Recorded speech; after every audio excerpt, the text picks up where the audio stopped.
ശരി, അതൊക്കെ വീട് നമുക്ക് ഇനി വെക്കണം.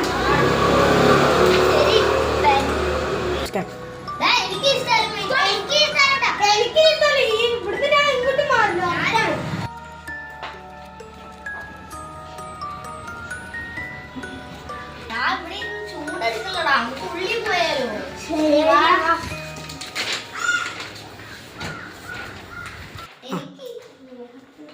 എനിക്ക് ഈ സ്ഥലം, എനിക്ക് ഈ സ്ഥലം.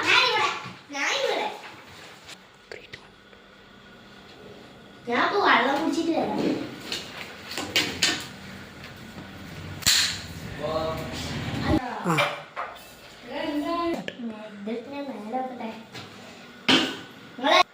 നിങ്ങളെല്ലാരും ഇവിടെ നിൽക്കുന്ന ഇത്തിരി വെള്ളം കുടിച്ചിട്ട് വരാം.